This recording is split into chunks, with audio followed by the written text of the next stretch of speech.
बच्चों, आज हम आपके हिंदी की पाठ्य पुस्तक क्षितिज भाग 1 से आपके 2 पार्ट रिवाइज करेंगे।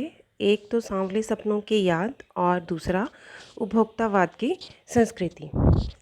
सांवले सपनों की याद में ये एक लेखक हुसैन जी के द्वारा लिखा हुआ है, जिन्होंने सालिम अली के बारे में यहाँ पे लिखा है। अब सालिम अली जो है, आप सब जानते हो कि पक्षी प्रेमी थे। उन्हें पक्षियों से बहुत प्रेम था और वो उनको हर तरीके से सेफ रखना चाहते थे। वो नहीं चाहते थे कि उन्हें कोई परेशानी हो, कोई दिक्कत हो। वो चाहते थे कि पक्षी भी अपना एक जगह रहें और इधर उधर घूमें और अपने घर पे आएँ। उन्हें जो है किसी प्रकार का प्रकृति से कोई नुकसान ना हो, चाहे वो रेगिस्तान हो या बर्फ़ हो, कुछ भी हो। तो वो नहीं चाहते थे कि उनको इन सब चीज़ों से परेशानी हो। तो जो सालिम अली जी हैं, वो पक्षियों से बहुत प्रेम करते थे। उन्होंने जो है, इसलिए उनको जो है बर्ड वॉचर भी कहा जाता था। और भारतीय पक्षियों के बारे में तो उनका ज्ञान बहुत ही अद्भुत था। उनका सारा जीवन पक्षी विज्ञान को समर्पित रहा। उनका जन्म जो है 1896 में और उनका निधन 1987 में हुआ।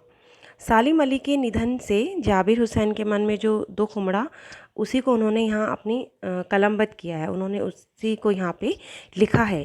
सालिम अली के जीवन, उनकी सादगी, उनकी लगन का सुंदर चित्रण किया है। लेखक ने आगे एक जिक्र किया है एक जगह में कि जिस प्रकार से सालिम अली भी हमारे बीच में उसी प्रकार से हैं। उनकी यादें, उनकी बातें, वो क्या कहते थे, क्या करना चाहते थे, वो सभी हमारे बीच अभी भी उसी तरीके से हैं। जिस तरीके से अगर आप वृंदावन जाते हो और वृंदावन में श्री कृष्ण जो है, सालों पहले वो रहा करते थे, अपनी बांसुरी बजाते थे, माखन चुराते थे। उनकी बांसुरी की धुन से जो है सभी लोग मंत्रमुग्ध हो जाते थे और खींचे चले आते थे। उनका मक्खन चुराना सभी को अच्छा लगता था। वो इधर उधर पूरे वृंदावन में जो है इधर उधर घूमते रहते थे।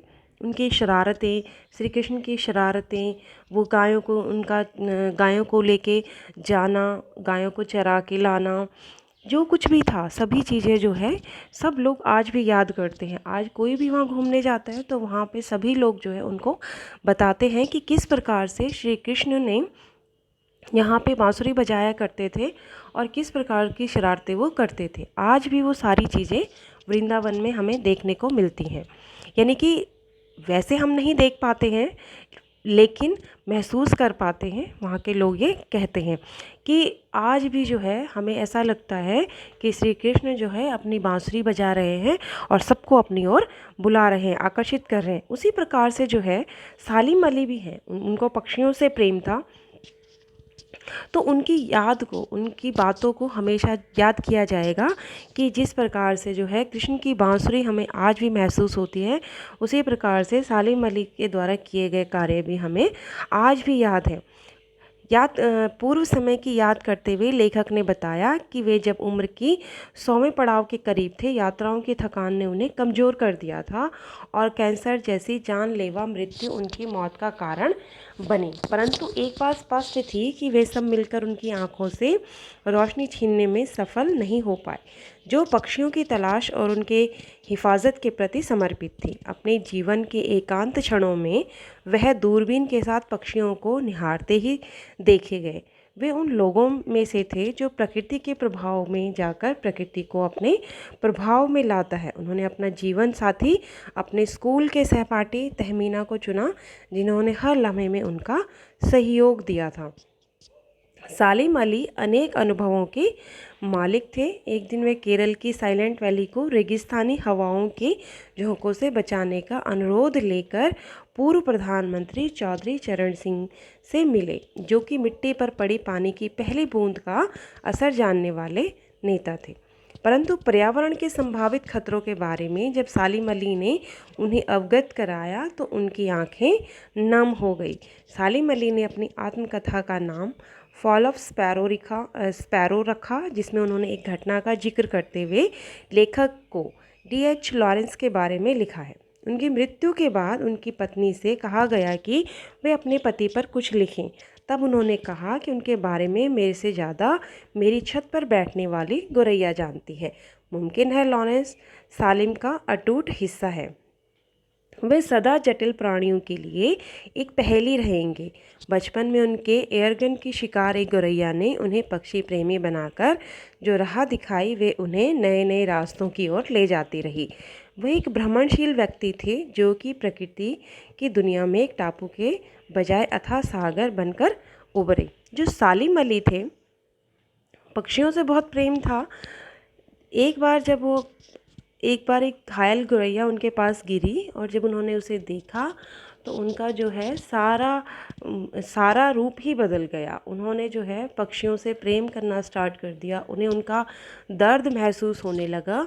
इसलिए उसी दिन से सालिम अली ने पक्षियों के बारे में सोचना शुरू कर दिया और वो सबको ये कहते थे कि आप उन पक्षियों को मनुष्य की तरह देखो, मनुष्य के रूप में देखो कि वो भी हमारी तरह ही हैं।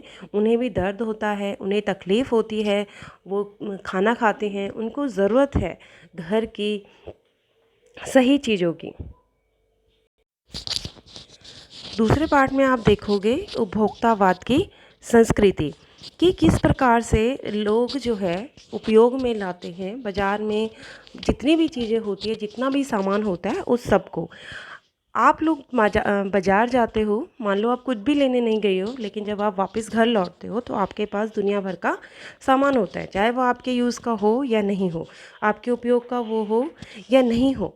जब हम बाज़ार में जाते हैं तो हम वहाँ की रंग बिरंगी चीज़ों को देखकर, वहाँ के लाल पीली चीज़ों को देखकर हम उनकी ओर आकर्षित होते चले जाते हैं और उस आकर्षण के कारण ही हम जो है वो सारी चीज़ें खरीद लेते हैं।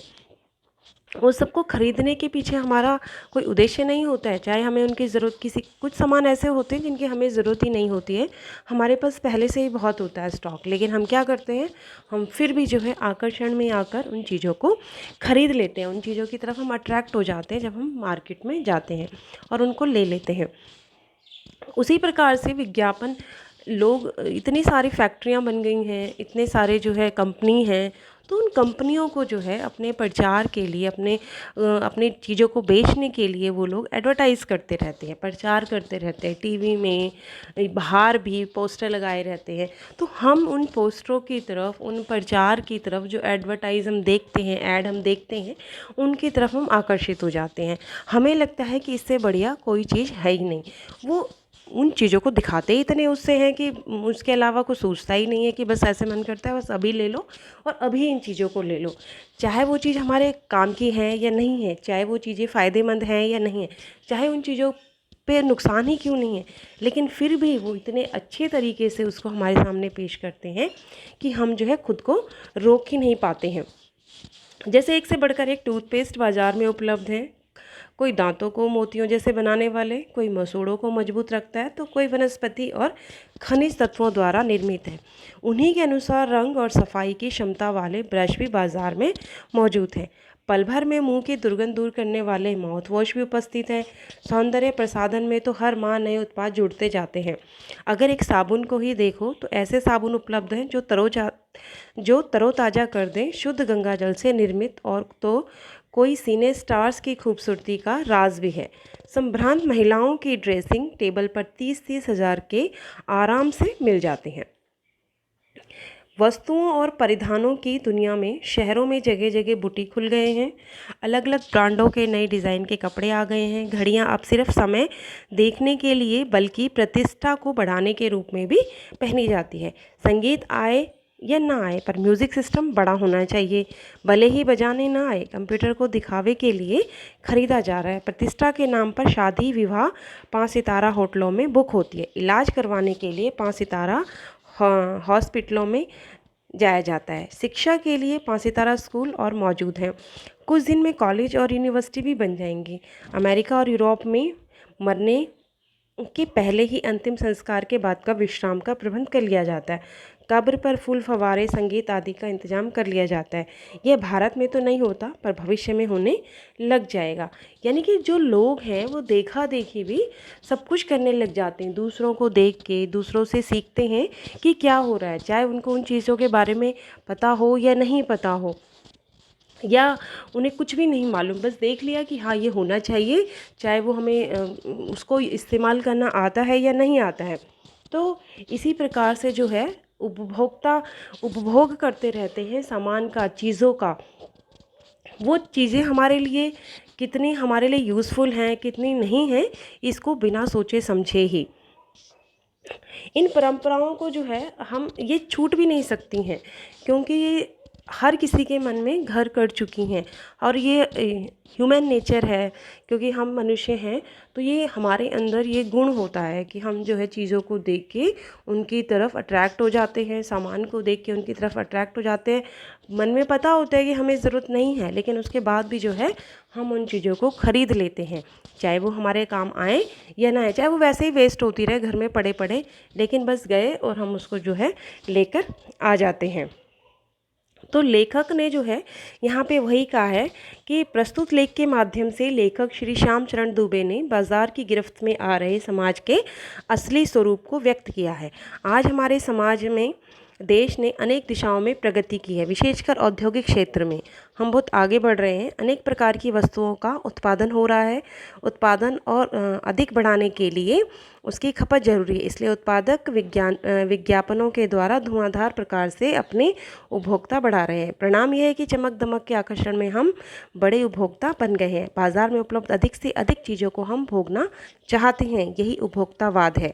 इस पाठ में लेखक ने हमें सावधान किया है कि उपभोक्तावादी जीवन शैली के पीछे भागने से अंत में अशांति और विषमता ही हाथ आएगी। इसलिए हमें जो है सोच समझकर ध्यान से हमें चीज़ें खरीदनी चाहिए। जो चीज़ बहुत ज़रूरी हो वही लेनी चाहिए, जो चीज़ ज़रूरी नहीं है उसे हमें नहीं लेना चाहिए।